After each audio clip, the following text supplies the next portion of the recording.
Good morning. St. Louis County has long provided no-cost COVID testing to all residents at its 3 permanent health centers. As the Omicron variant has led to an explosion of COVID cases, demand for testing has risen sharply. Over the past 3 weeks, we've averaged about 2,000 tests per week, and the demand continues to be strong, leading to long lines in some cases. Today, I'm pleased to announce that St. Louis County will open a new testing site that will increase our capacity by another 1,000 tests per week. And here are the details. Beginning Monday, the Health Department will begin offering testing at the North County Recreation Complex. The address is 2577 Redmond Avenue. The testing site will be open Monday through Friday from 8 a.m. to 4 p.m. And because demand is so high and we want to avoid long lines and creating crowds, all tests will be by appointment only. And those appointments can be made at revivestl.com.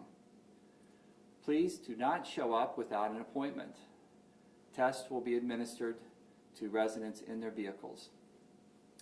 Unlike the existing testing facilities at our 3 health centers, which use nose swabs to collect a sample, the new site will use saliva tests. The results will be ready in 24 to 48 hours. Testing is a crucial part of our COVID-19 strategy, and we urge anyone with symptoms of COVID-19, as well as those who have been exposed, to get a COVID test and to isolate immediately.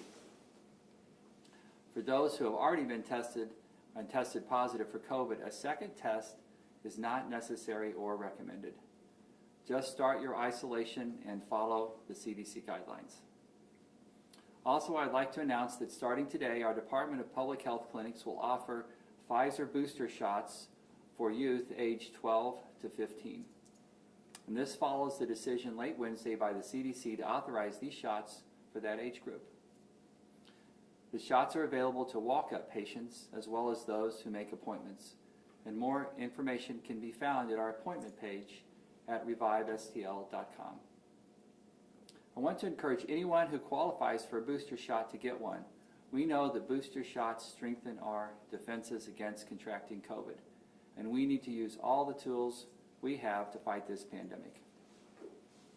We have several residents who tested positive using a home COVID test kit and have asked us whether or not they should report their results to the county's health department. While there is no reporting requirement, we've created an email account for anyone who wishes to report a positive COVID test result. And that email address is dph.submission@stlewiscountymo.gov. And that's dph.submission@stlewiscountymo.gov. For those who don't have internet access, they can call the department at 314-615-2660. We're seeing a record number of cases and hospitalizations, and that's why the County Council on Tuesday approved Dr. Khan's public health order for a mask mandate that went into effect Wednesday morning. The new order requires masks in public indoor spaces by both vaccinated and unvaccinated people ages 5 and older. Most people just want to know what the right thing is to do and do it, so they can help keep kids in in-person learning, family members out of the hospital, and our businesses open. If you haven't been vaccinated, please get a shot. Most of those hospitalized with COVID are unvaccinated. And if you're eligible, get a booster. And please wear a mask in public places. The continued pushback from those who do not follow science or the advice of medical experts is responsible for this spread. Don't listen to the noise. Listen to your doctor, listen to your family members who have become sick from COVID, and listen to common sense. The last few days have been heartening. So many of you have reached out to say thank you. People who don't get into public political debates or name calling, just people who are scared and anxious and want to know what to do to stay safe and want their elected leaders to take actions that best serve us all and not just a few.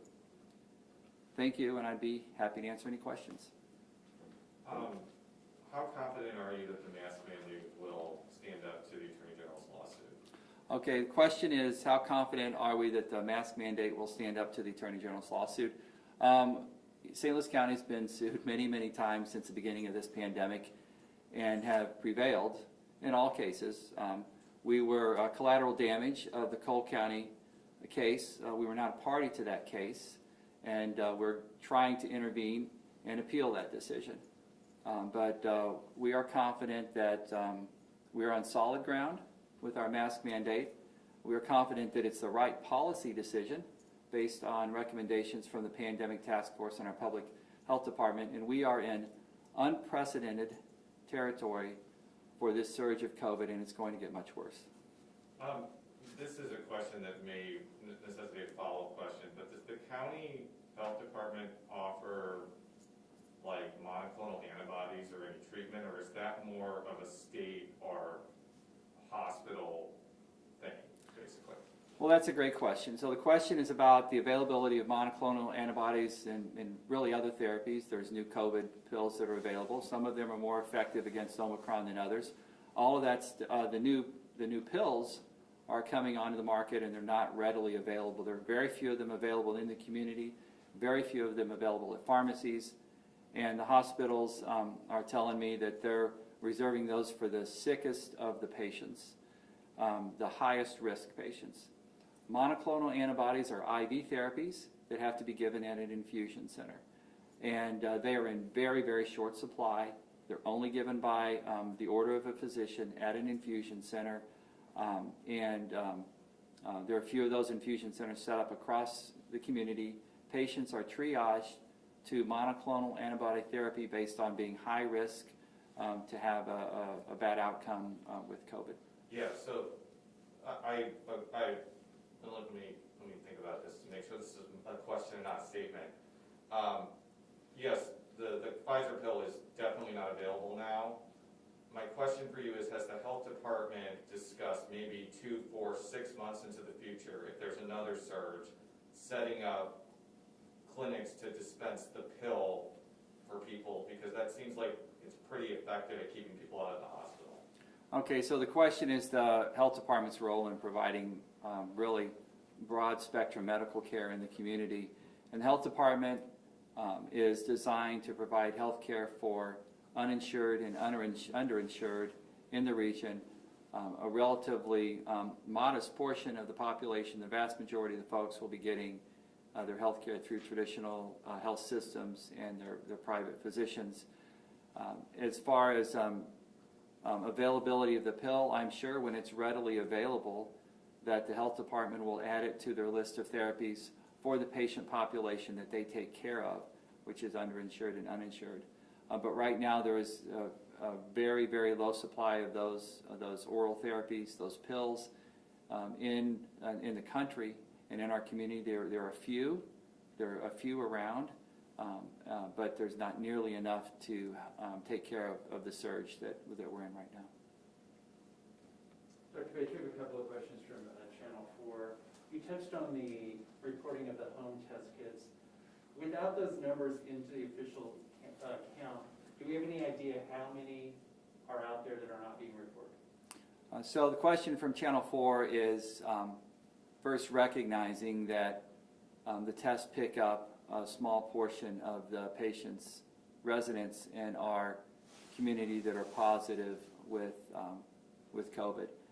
And I can't possibly guess what the number of what number of COVID cases are in the community that aren't being picked up by tests, but I can imagine that there are thousands and thousands of patients in our region who have COVID now that aren't being picked up in tests because they are asymptomatic or they're having trouble getting access to tests. Like everyone in our country, there are not nearly enough tests to test everyone who needs it or wants it in the middle of this surge. And do we have any idea of how many of these home test kits are testing positive? You know, the question is the number of home test kits. We don't even know for sure how many home test kits are currently circulating in our community that have been bought online or bought at local pharmacies. but we know that there are a lot of people being tested at home, a lot of people getting the results of those tests and making a decision based on those test results. But we really don't have a good idea of the number of positive cases in our community from a home test kit. On another issue, the Governor Parsons ending the state of emergency and the impact that's had on our healthcare workers. Have you heard anything back from the governor's office on him reconsidering that state of emergency? Okay, so the question is about the governor's state of emergency. I know that I've been reading that governors in other states are considering reinstituting the state of emergency. I haven't heard that that is under consideration in Missouri. I know that the State Department of Health and the State Department of Health and Senior Services are both working with hospitals to try and modify regulations that make it easier for them to take care of patients in a crisis setting. And that's where we are today. We are in a crisis setting in our health systems. They are overrun. They have record numbers of hospitalizations. They are pushing the edges of record numbers of ICU patients, and there is no end in sight. The trend line looks like this is going to get much, much worse. But I know that state regulatory agencies who have jurisdiction over helping the health systems follow the law and take care of patients in a crisis setting. I know that they're looking at those regulations and trying to modify them. An emergency order by the governor would make that easier, but everybody's trying to get this done. Have you gotten any, I think the last time I was here I asked you about the state sequencing about Omicron and Delta. I read an article in the Washington Post that Delta is still very prevalent in the Midwest. Have you gotten any sense from the state about how much of this surge is Delta and how much of it is Omicron? Are we kind of in the dark about the percentages there?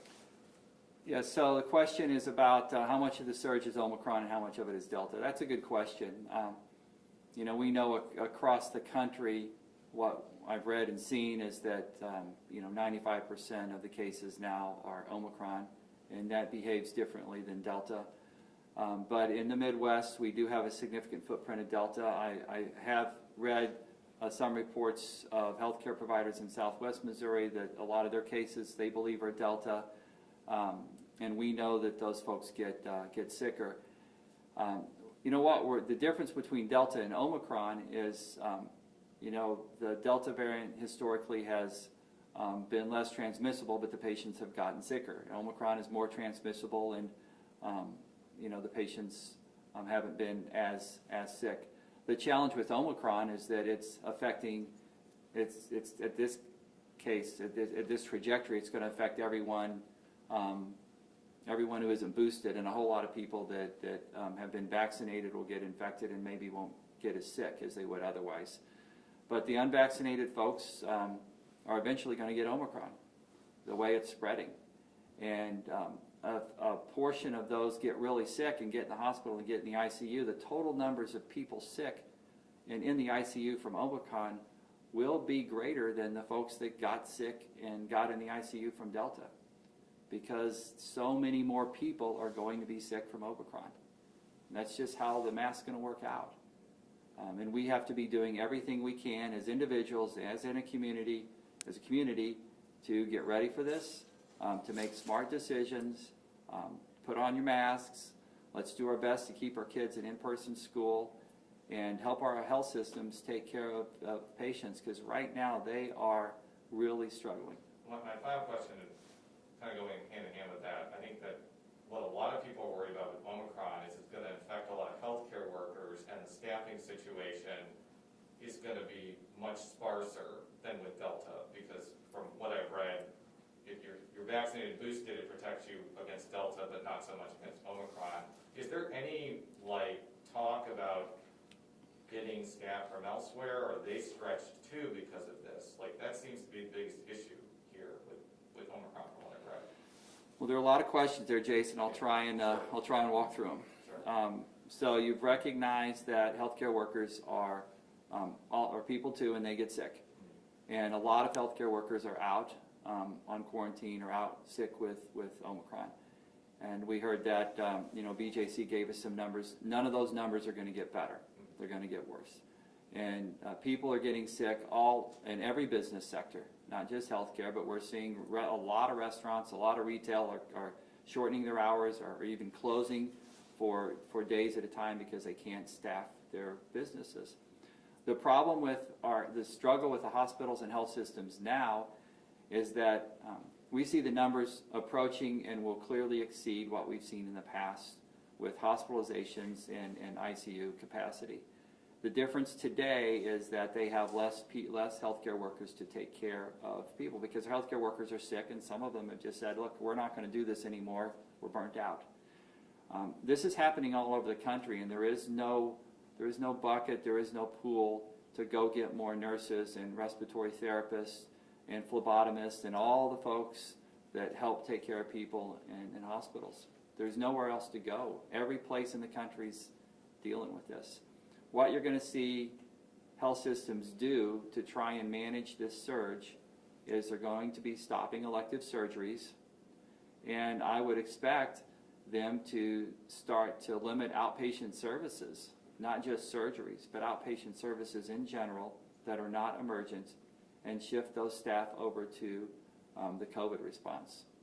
And it's going to be difficult for people who are trying to get routine health care, routine non-emergent health care, surgery or otherwise in the next month, and then it's going to be really difficult to catch up from that when we're past this surge. We hope sometime in February it'll be better. We just don't know. You okay? Thank you. Okay, thanks a lot.